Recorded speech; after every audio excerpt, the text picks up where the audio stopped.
ഇപ്പോൾ എല്ലാവർക്കും ഒരു നെഗറ്റീവ് ചിന്ത. എനിക്കൊക്കെയാണെന്ന് പറഞ്ഞാൽ ഇപ്പം നമ്മൾ രാവിലെ എഴുന്നേൽക്കുമ്പോൾ തന്നെ ഒരു ചില ചിന്തകളുണ്ട്. അത് വേണോ? ഇത് വേണോ? ഇങ്ങനെ നെഗറ്റീവ് ചിന്തകൾ നമ്മളെ മിക്കവരും ഇങ്ങനെ അലട്ടുന്നതായിട്ട് ഫീൽ ചെയ്യാറുണ്ട്. ഈ നെഗറ്റീവ് ചിന്തകളെ മാറ്റാൻ എന്താണ് ചെയ്യേണ്ടത്? അത് നമ്മൾ ശരിക്കും പറഞ്ഞു കഴിഞ്ഞാൽ നെഗറ്റീവ് ചിന്തകളെ മാനേജ് ചെയ്യണം. അത് ഞാൻ മാനേജ് ചെയ്തിട്ടുണ്ടോയെന്ന് ചോദിച്ചത് വളരെ കുറവാണ്. എന്ന് വെച്ചാൽ ഞാൻ ഐ ആം ട്രൈയിങ്. എൻ്റെ ഒരു പോസിറ്റീവ് ഇപ്പോഴെന്ന് പറഞ്ഞാൽ നെഗറ്റീവ് ചിന്തകളെ മാനേജ് ചെയ്യാൻ പറ്റുമെന്ന് ഞാൻ ഇന്ന് മനസ്സിലാക്കിയിട്ടുണ്ട്. ഇന്ന് വരെയുള്ള ഇതിൽ മനസ്സിലാക്കിയിട്ടുണ്ട്. So I have to work on it എന്നുള്ളതാണ് ഇപ്പോഴത്തെ എൻ്റെ ഒരു പ്ലസ്. അത്രേ ഉള്ളൂ. എന്ന് വെച്ചാൽ നെഗറ്റീവ് ചിന്തകൾ നമുക്ക് എല്ലാവർക്കും വരും. അത് പതുക്കെ റൂട്ട് ചെയ്ത് പോസിറ്റീവ് ആക്കി എടുക്കണം എന്നുള്ളതാണ്. ഇപ്പോൾ ഉദാഹരണത്തിന് ഇപ്പോൾ മുന്നേ ആയിട്ട് ഞാനിന്ന് സംസാരിക്കാൻ വരുന്നു. അപ്പോൾ നെഗറ്റീവ് ചിന്ത 100 വരും.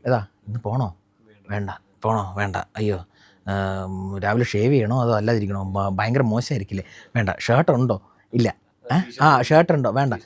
ഇതൊക്കെ ഇട്ടിട്ട് പോയിട്ടല്ലല്ലോ കാര്യം, വല്ലതും പറയാൻ പറ്റണ്ടേ, മനസ്സിലായില്ലേ? മുന്നേടെ ചോദ്യങ്ങൾ എന്തെങ്കിലും പറയാൻ പറ്റണ്ടേ, വിൽക്കുവോ അതോ ഇനിയിപ്പോൾ കട്ട് പറയുമോ, ഇനി അടുത്ത പ്രാവശ്യം മുന്നേ വിളിക്കുവോ, ഇത്രയും ചിന്ത വന്നു. അപ്പോൾ ഇതിൽ നിന്നെല്ലാം വിളിച്ചോടെ എന്ത് ചെയ്യുക, മുന്നേ ഇന്ന് എനിക്കൊരു ആവശ്യമുണ്ട്, ഞാൻ വരുന്നില്ല, കഴിഞ്ഞ് കഴിഞ്ഞാൽ എനിക്ക് പ്രശ്നമില്ല.